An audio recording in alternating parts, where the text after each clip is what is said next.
Welcome dear rockers, कैसे हैं आप सभी। तो मैं सोच रहा हूँ आज मूवी का इंट्रो ना दिया जाए, क्योंकि कुछ मूवीज ऐसी होती है जिनका इंट्रो दे दिया तो फिर वो सस्पेंस वाली फीलिंग होती है वो खत्म हो जाती है। चलिए शुरू करते हैं। तो मूवी की शुरुआत में हम क्रिस को देखते हैं जो कि एक तरह के वेस्टलैंड में है। दरअसल दोस्तों, वेस्टलैंड उस जगह को कहा जाता है जहाँ दूर दूर तक कुछ भी नहीं होता, यहाँ तक कि एक पेड़ भी नहीं। दरअसल ये दुनिया किसी वायरस की चपेट में आ चुकी है, सब बर्बाद हो चुका है। या तो ज्यादातर लोग मर चुके हैं या फिर वो इन्फेक्टेड हैं। क्रिस जैसे कुछ लोग हैं जो कि अभी इन्फेक्टेड नहीं हुए, लेकिन प्रॉब्लम यह है कि क्रिस की बीवी अना, उससे ये इन्फेक्शन हो चुका है। हालांकि क्रिस भी एक फार्मास्यूटिकल लैब में एक रिसर्चर था जो कि नई तरह की दवाइयां बनाने में इस कंपनी की मदद करता था। उसने इस वायरस को काबू में रखने की एक दवा बना ली थी, पर वो क्या है कि दवा बनाने के बाद भी वो अपनी पत्नी को इस वायरस से क्यों नहीं बचा पाया, ये आगे पता चलेगा। फिलहाल तो क्रिस वेस्टलैंड में खाने पीने के इंतजाम में लगा होता है। कुछ दूर यहाँ वहाँ भटकने के बाद वो सीधा अपनी बीवी के पास पहुंचता है और उसके गले को चेक करता है जहाँ पर लाल रशेस होते हैं। यही है दोस्तों इस वायरस की पहचान।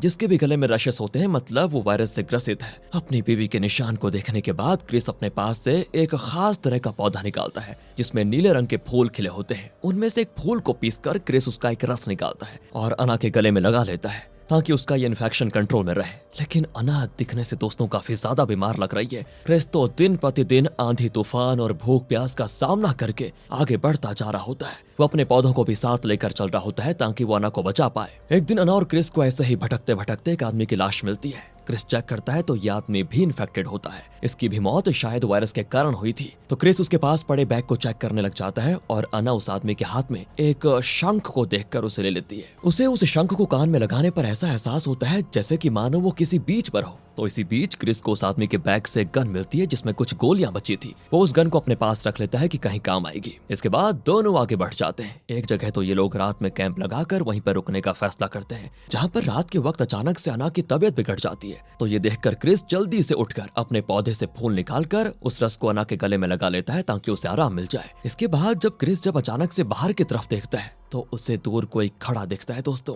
जिसके हाथ में टॉर्च होती है। और वो अनजान जो भी था धीरे धीरे क्रिस के कैंप की तरफ बढ़ता जा रहा था। ये देखकर क्रिस उसे ललकारते हुए कहता है कि तुम जो भी हो यहाँ से चले जाओ, हमारे पास कोई खाना वगैरह नहीं है। इतना कहते हुए क्रिस उसके तरफ गन तान देता है, लेकिन वो आदमी दोस्तों इसके बावजूद क्रिस के करीब आता है और अपने हाथ ऊपर खड़ा कर देता है। वो क्रिस से कहता है कि मैं तुम्हारी मदद करने के लिए आया हूँ और साथ ही मैं तुम्हारे लिए कुछ खाना भी लेकर आया हूँ। इसको देखकर क्रिस गन नीचे कर लेता है और फिर उस आदमी और अना के साथ बैठकर उस कैन फूड को खाने लग जाता है, क्योंकि भूखा तो वो था ही। तो दोस्तों ये अनजान आदमी अपना नाम क्रिस को डिमित्री बताता है और फिर वो क्रिस की बीवी अना की तारीफ करता है। साथ ही वो क्रिस से सवाल भी करता है, क्या तुम्हारा कोई बच्चा था? इस पर अना दुखी मन से कहती है कि हमारा एक बेटा था पर उसकी भी जान चली गई। डिमित्री ये सुनते ही तुरंत एक डिवाइस बाहर निकालता है जिससे ये पता चलता है कि सामने वाला इंसान इन्फेक्टेड है या फिर नहीं। तो वो सबसे पहले इस डिवाइस को अना की तरफ पॉइंट कर देता है। अब क्योंकि अना इन्फेक्टेड थी इसलिए क्रिस भी हाथ में गन ले लेता है ताकि डिमित्री कुछ करे तो वो उसे जान से मार दे। इसी बीच डिमित्री को अपने डिवाइस से पता चल जाता है कि अना सच में इन्फेक्टेड है। इसके बाद वो क्रिस को चेक करता है जो कि क्लीन निकलता है। डिमित्री अब क्रिस से कहता है कि तुम्हारी पत्नी काफी ज्यादा बीमार है, तुम्हें इसे तुरंत पैंडेमिक सेंटर में ले जाना होगा,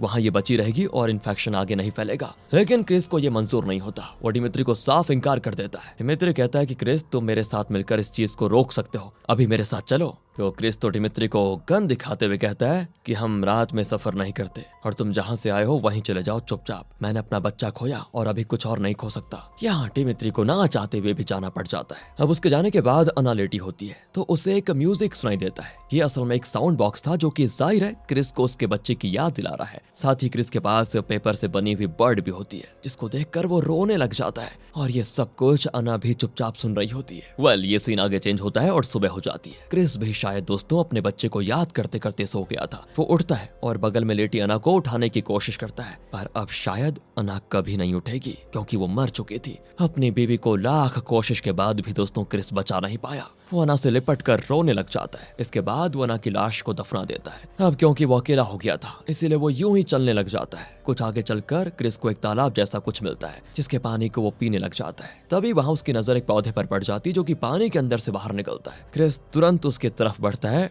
और उसके करीब जाते ही क्रिस का पैर एक अजीब से ट्रैप में फंस जाता है जिसके दर्द की वजह से वो बेहोश कुछ देर के बाद उसे होश आता है तो वो जमीन पर किसी अलग ही जगह बिना कपड़ों के पड़ा हुआ था। अपनी इस हालत को देखकर उसे बड़ा अजीब लगता है। उसके पैर में जहाँ पर ट्रैप लगा हुआ था उस जगह चोट का निशान होता है और साथ ही उस चोट के पास कुछ अजीब सा लाइट जैसा कुछ जलता हुआ क्रिस को दिखता है, मानो वहां पर किसी ने कोई डिवाइस लगा दिया हो। जब क्रिस उठता है ना दोस्तों, तो उसे और भी ज्यादा दर्द होता है। इसके बाद वो देखता है तो वो किसी शहर में है और वहाँ की दुनिया पहली जैसी थी। सभी अपने रोजमर्रा के काम में व्यस्त होते हैं। क्रिस इस हालत में किसी तरह छुपता छुपाता एक कूड़ेदान के पास छिपकर उसमें से खाना ढूंढकर खाने लग जाता है। साथ ही वो फेंके हुए कुछ पुराने कपड़े भी पहन लेता है। फिर यहाँ वहाँ घूमते घूमते कुछ देर हो जाती है कि अचानक से उसे अपनी पत्नी अना वहाँ दिखती है, जिसे वो आवाज भी देता है, लेकिन अना नहीं सुनती। वो कहीं जा रही होती है तो क्रिस भी उसका पीछा करने लग जाता है। कुछ दूर जाने पर दोस्तों अना किसी से मिलती है जो कि कोई और नहीं बल्कि क्रिस ही है, मगर ये क्रिस पास्ट का क्रिस है। साथ ही ये पूरी टाइमलाइन भी पास्ट की है और फ्यूचर से आई क्रिस को ये समझते हुए देरी नहीं लगती कि उसे फ्यूचर से पास्ट में भेजा गया है। लेकिन क्यों, इसका जवाब उसे अभी नहीं मिल पाता। फिलहाल दोस्तों कोई कंफ्यूजन ना हो, इसीलिए हम फ्यूचर से आए क्रिस को अब क्रिस 1 और पास्ट के क्रिस को क्रिस 2 कहेंगे। ओके, इस तरह बाकी सभी के लिए हम यही करेंगे। तो अब क्रिस 1 अना को क्रिस 2 के साथ बड़ा खुश देखता है। उसका वो घर तक पीछा भी करता है। अभी तो क्रिस 1 का मन ये हो रहा है कि बस मैं जाकर सीधे अना को गले लगा लूं, क्योंकि वो उसे दोबारा पाना चाहता है। उन दोनों के अंदर जाने के बाद वो एक भिखारी के पास बैठ जाता है, जिसके गले में भी सेम वैसे ही वायरस के रैशेस हैं। क्रिस उसे देख ही रहा होता है कि तभी अचानक से उसके पैरों में तेज दर्द उठता है और उसके पैर में लगा डिवाइस ब्लिंक होने लग जाती है और देखते देखते क्रिस वापस से पहुंच जाता है अपने टाइम में, मतलब कि फ्यूचर में, जहां पर वो बंधा हुआ होता है। और ये शायद दोस्तों किसी तरह की मशीन थी। दरअसल एक बात बताऊं आपको, ये सारी चीजें क्रिस के साथ डिमित्री ने की थी, जो कि क्रिस के वापस आने पर उससे पूछता है कि अपनी बीवी को दोबारा देखकर कैसा लगा तुम्हें, क्या तुम उसे फिर नहीं पाना चाहते? क्रिस डिमित्री से कहता है कि मुझे छोड़ दो। डिमित्री कहता है कि तुम ही पास्ट में जाकर इस वायरस को रोक सकते हो, तुम्हें दूसरा मौका मिल रहा है, ये तुम भी जानते हो। मैं तुम्हें वापस भेज रहा हूँ, तुम्हें वहां जाकर मुझे यानी डिमित्री 2 को ढूंढना होगा, वो तुम्हारी मदद करेगा। उसकी बेटी का नाम डेजी है, लेकिन वो उसे वॉयलेट बुलाता है। जाओ और दुनिया को बचा लो। इतना कहकर डिमित्री क्रिस को वापस पास्ट में भेज देता है, जिसके साथ ही सीन कट होकर पास्ट में जाता है, जहां हम क्रिस 2 और अना को दोस्तों अपने बच्चे के साथ बड़े खुश देखते हैं। क्रिस 2 अपने बच्चे को हमेशा उसी साउंड बॉक्स का म्यूजिक सुनाकर सुलाता था। पेपर बर्ड भी दोस्तों क्रिस 2 ही बनाकर अपने बेबी को देता था, जिसको देखकर उसका बेबी बड़ा खुश होता है। इसके बाद क्रिस 2 निकल जाता है अपने काम पर, जहां वो लैब में वही पौधे उगाता है जिसमें नीले फूल खिलते हैं। क्रिस 2 उसी पर रिसर्च कर रहा है वहां पर, जिसमें उसे पता चलता है कि उसके इस नए कंपाउंड से किसी भी वायरस को उसकी शुरुआती चरण में खत्म किया जा सकता है। लेकिन क्रिस 2 का बॉस इस कंपाउंड की रिसर्च को आगे करने से बिल्कुल मना कर देता है। वो क्रिस 2 के आर्टिकल से भी खुश नहीं होता जो कि क्रिस 2 ने लिखा था, और उसमें उसने इस नए कंपाउंड के बारे में सब चीजें लिखी थी। हालांकि क्रिस 2 को अपने कंपाउंड से रिलेटेड कुछ टेस्ट करवाने थे, ताकि ये श्योरिटी हो जाए, जिन्हें वो अपने बॉस के मना करने के बावजूद टेस्ट के लिए भेज देता है। दरअसल जिस कंपनी में क्रिस 2 काम कर रहा है, उसकी राइवल कंपनी है टेरल फार्मास्यूटिकल्स, जो कि हमेशा ही कोई भी नई बीमारी आए उसकी दवाई पहले निकाल देती है। क्रिस के इस कंपाउंड से टेरल को मुंह तोड़ जवाब मिल सकता था, लेकिन पता नहीं क्यों उसका बॉस क्रिस 2 पर भरोसा नहीं करता। इसी बीच हमें क्रिस 2 और अना के दोस्त सुजैन और एंडी हमें देखने को मिलते हैं, जो कि क्रिस और अना की गैर मौजूदगी में उसके बच्चे का ध्यान रखते थे, क्योंकि क्रिस 2 और अना दोनों ही वर्किंग है। जब वो काम पर रहते हैं तो उनका बेबी सुजैन के पास रहता है। ये सभी मिलकर साथ डिनर वगैरह करते रहते हैं। इसके बाद रात में क्रिस 2 को किसी का फोन आता है, जो कि वो अपना नाम जिम बताता है। वो असल में दोस्तों टेरल फार्मास्यूटिकल से होता है फोन, और जिसने ये फोन किया था यानी कि जिम ने, उसने क्रिस 2 का आर्टिकल पढ़ा था। इससे उसे उस कंपाउंड के बारे में पता चला। वो क्रिस 2 से कहता है कि मैं तुम्हारी मदद करना चाहता हूँ, बस एक बार मुझसे आकर मिल लो। इसके लिए पहले तो क्रिस 2 मना कर देता है, लेकिन फिर बाद में वो जिम से मिलने के लिए हो जाता है रेडी। अब रास्ते में ट्रेन से जाते वक्त क्रिस 2 को शीशे में क्रिस 1 एक पल के लिए नजर आता है, जिसको देखकर वो शॉक। वो तुरंत देखता है मगर वहां पर कोई नहीं होता।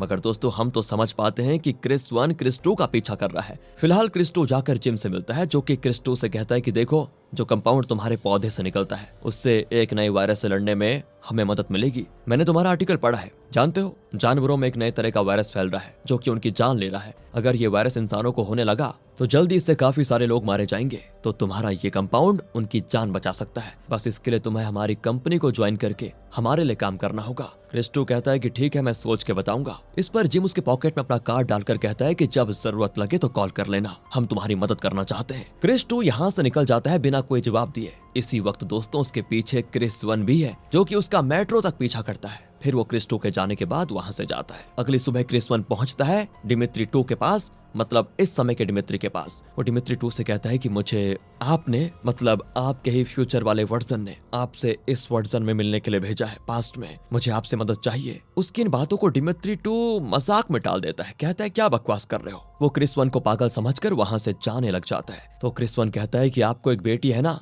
जिसका नाम डेजी है और आप उसे वॉलेट कहकर बुलाते हो। ये सुनते ही डिमित्री 2 क्रिस 1 को एक जगह ले जाकर भरपेट खाना खिलाता है और कहता है कि अब बताओ कहना क्या चाहते हो। इस पर क्रिस 2 से बताता है कि मुझे फ्यूचर के डिमित्री ने आपके पास भेजा है। ये मैं आपको पहले बता चुका हूँ। वो इसीलिए भेजा है ताकि मैं एक पेंडेमिक फैलने से रोक पाऊँ, जिसके फैलने की वजह से सारी दुनिया खत्म हो जाएगी। डिमित्री 2 बोलता है कि टाइम ट्रेवल भला कैसे पॉसिबल है। क्रिस 1 कहता है कि बिल्कुल है, आपने टाइम ट्रेवल पर बुक लिखी है और आप सफल भी हो गए थे टाइम ट्रेवल मशीन बनाने में। डिमित्री 2 कहता है कि फिर मैंने तुम्हें क्यों भेजा। क्रिस 1 कहता है कि ताकि मैं इस पेंडेमिक को अपने बनाए कंपाउंड से रोक पाऊं, बस इसीलिए, क्योंकि इस कंपाउंड को मैं बहुत ही जल्दी गलत लोगों को देने वाला हूँ। मैं मतलब क्रिस 1 जो इस समय पास्ट में है, मेरा रूप, उसी की बात कर रहा हूँ मैं। डिमित्री 2 ये सब सुनकर हंसने लगता है और वहां से जाने लग जाता है। तो क्रिस 1 कहता है कि आपकी बेटी जल्द ही मारी जाएगी, उसे बचा लो। मुझे पता है कि उसे इन्फेक्शन है, आप उसका गला जाकर चेक कीजिएगा, जहां पर देखना रैशेस हो गए होंगे। डिमित्री 2 क्रिस 1 को दोस्तों अनसुना करके अपनी गाड़ी से जाने लग जाता है। तभी उसे रेडियो पर खबर सुनने को मिलती है कि एक अनजान वायरस के चलते चाइना के लोगों के गले में रैशेस हो रहे हैं और फिर ये वायरस बढ़कर लोगों की जान ले रहा है। चाइना में इमरजेंसी डिक्लेयर कर दी गई है। ये न्यूज सुनकर डिमित्री 2 को क्रिस 1 की बातों का हो जाता है विश्वास और वो वापस गाड़ी घुमा लेता है। इसी के साथ सीन शिफ्ट होता है क्रिस 2 की तरफ, जो कि लैब में होता है दोस्तों, और उसके कंपाउंड के टेस्ट के रिजल्ट्स पॉजिटिव आ जाते हैं। उसके इस कंपाउंड से बड़ी बड़ी बीमारियां ठीक हो सकती हैं। जो बात वो तुरंत जाकर अपने बॉस को बताता है और उससे परमिशन मांगता है ताकि वो अपने इस रिसर्च को आगे बढ़ा पाए। लेकिन क्रिस 2 का बॉस तुरंत ही उसे मना कर देता है और कोई दूसरा काम करने को कहता है। वो क्रिस 2 से बोलता है कि ये सब तुमने चोरी से किया है, मतलब अपनी रिसर्च को टेस्ट के लिए भेजा मुझसे बिना परमिशन को लेकर, तो इससे तुम्हारी जॉब भी जा सकती है, इसलिए ये सब छोड़ो और अपने काम पर ध्यान दो। अब यहाँ क्रिस 2 अपने बॉस की बातों से खुश नहीं होता और वो जाकर मिलता है राइवल कंपनी से, यानी कि जिम से। अब वो जिम के साथ काम करने को हो जाता है तैयार। तो जिम क्रिस 2 से कहता है कि तुम्हें पूरी एक टीम दी जाएगी, बस जल्दी से काम शुरू कर दो, साथ ही तुम्हारी सैलरी भी 10 गुना होगी, मगर इससे पहले तुम्हें इस कंपाउंड से रिलेटेड हर चीज उस पुरानी कंपनी की लैब से हटानी होगी। क्रिस 2 पहले तो इसके लिए मना कर देता है, पर जब जिम कहता है कि वो तुम्हारी ही तो चीजें हैं और साथ ही तुम्हारे पास लैब में हर टाइम जाने का एक्सेस है, तो तुम रात में जाकर चुपके से सारे पौधे वहां से ला सकते हो। ये बात सुनकर क्रिस 2 हाँ कर देता है। अब दूसरी तरफ रात होते ही सबसे पहले लैब में दाखिल होते हैं क्रिस 1 और डिमित्री 2। लैब में आकर क्रिस 1 एक फूल तोड़कर अपने पास रख लेता है। डिमित्री इन सब में उसका साथ देता है पूरा। इसी बीच अचानक से क्रिस 1 के पैरों की डिवाइस फिर से चमकने लगती है और उसको तेज दर्द हो जाता है। तभी लैब में दोस्तों क्रिस 2 की हो जाती है एंट्री, जिसकी आहट को सुनकर डिमित्री क्रिस 1 को छिपा लेता है और खुद सफाई वाला बनकर क्रिस 2 के सामने आ जाता है। फिर क्रिस 1 ये सारी चीजें छुप कर देख रहा था। बाकी दोस्तों क्रिस 2 की बात करें तो उसे डिमित्री पर शक होता है, पर वो वहां से अपने पौधों को लेकर चुपचाप निकल जाता है। लेकिन दोस्तों मैं तो आपको बताना भूल गया कि वार्निंग के तौर पर क्रिस 1 ने क्रिस 2 के लिए एक पेपर बर्ड बनाकर छोड़ दी थी, जो कि बिल्कुल उसी तरह की थी जो कि क्रिस ने अपने बच्चे के लिए बनाई थी। इस पेपर बर्ड को क्रिस 2 देख भी लेता है और इसीलिए उसे डिमित्री पर शक भी हुआ था।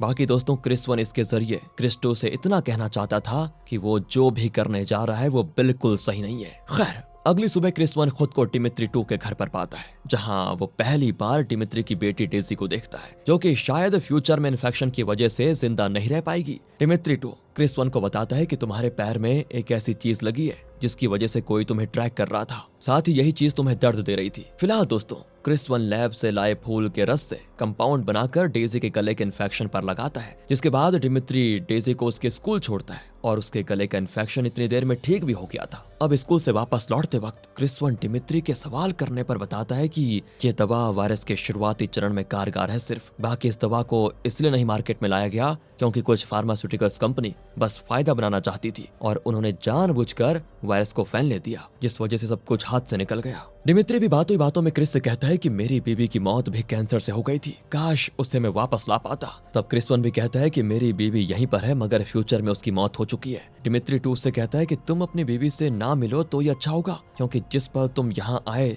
तभी से तुमने सब कुछ बदल दिया और अब आगे क्या होगा ये तुम्हें भी नहीं पता, तो भला तुम उसे आने वाले खतरे से कैसे बचाओगे, क्योंकि टाइमलाइन चेंज होने से बहुत सारी चीजें बदल जाती हैं। ये सारी बातें करते हुए दोनों डिमित्री 2 के घर पर आ जाते हैं, जहां डिमित्री 1 दोस्तों फ्यूचर से आकर दोनों का इंतजार कर रहा था। वो सबसे पहले तो डिमित्री 2 को गोली मार देता है, जिससे डिमित्री 2 की मौत हो जाती है और अब वो खुद उसकी जगह ले लेता है। ये सारी चीजें क्रिस 1 बस देखता रह जाता है, कुछ कर नहीं पाता। डिमित्री 1 क्रिस 1 से कहता है कि हमने कर दिखाया और फिर वो डिमित्री 2 की लाश को जमीन में दफना देता है। लेकिन दोस्तों वो क्रिस 1 को गन देते हुए ये भी कहता है कि मैं तो अपनी बेटी के पास जा रहा हूँ, तुम भी जाओ और अपनी बीवी को बचा लो। हम दोनों वायरस से बच गए थे, इसीलिए हमें डिजर्व करते हैं। जाओ तुम भी अपनी जिंदगी नए सिरे से शुरू करो। सीन यहाँ से कट होकर क्रिस 2 की तरफ जाता है, जो कि अपने बच्चे के साथ पार्क में घूम रहा होता है। तभी उससे मिलने के लिए जिम आता है दोस्तों और कहता है कि तुम रात के बाद दिखाई नहीं दिए। क्रिस 2 कहता है कि हाँ, लैब में कोई और भी मौजूद था, इसलिए मुझे ये सही नहीं लग रहा था। दरअसल दोस्तों यहाँ पर क्रिस 2 जिम को इसीलिए मना कर रहा है क्योंकि वो क्रिस 1 की वार्निंग को शायद समझ गया है,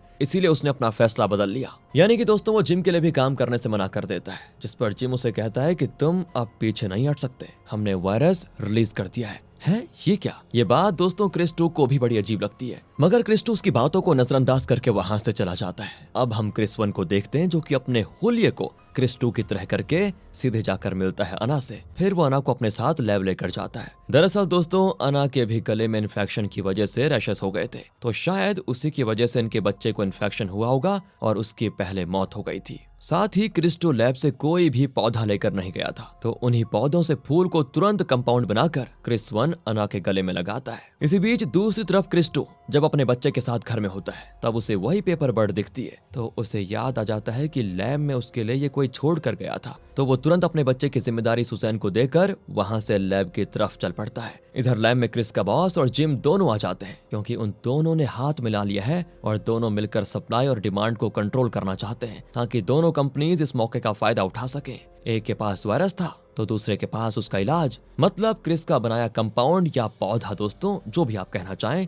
यही था उस वायरस का एंटीटोड। तो दरअसल इस वायरस को टेरल कंपनी ने ही स्प्रेड किया था, जो बात जिम ने क्रिस 2 को बताई थी। अब यहाँ दोनों को देखकर क्रिस 1 दोनों पर गन तान देता है, खास करके जिम पर, मगर जिम उसे अना को मारने की धमकी देता है, इसीलिए ना चाहते हुए भी क्रिस 1 को गन नीचे रखनी पड़ जाती है। पर तभी मौका पाकर क्रिस का बॉस वहां से निकलने की कोशिश करता है, पर जिम उसे मार देता है और जिम के गोले चलाते ही क्रिस 1 उसको शूट कर देता है। इनकी गोलियों की आवाज के बीच लैब में क्रिस 2 दाखिल हो जाता है, जो कि वहां जिम और अपने बॉस को मरा हुआ देखता है और उसे देखते ही क्रिस 1 क्रिस 2 पर गन तान देता है। अब दोस्तों क्रिस 1 क्रिस 2 को मारकर उसकी जगह लेना चाहता है, जैसा कि डिमित्री ने किया। ये देख अना पहले तो क्रिस 1 को मना करती है, पर इससे पहले वो गोली चलाता अना भले ही कंफ्यूजन में थी, मगर वो क्रिस 1 के पेट में नाइफ से वार कर देती है। क्रिस 1 घायल हो जाता है और गन है अब क्रिस 2 के पास, मगर वो क्रिस 1 को मारने के बजाय उसे अपने सहारे खड़ा करता है, जो देखकर क्रिस 1 को अपनी गलती का एहसास होता है और शायद इसीलिए अना ने क्रिस 1 का साथ नहीं दिया। वो कंफ्यूज थी, लेकिन उसे पता था कि वो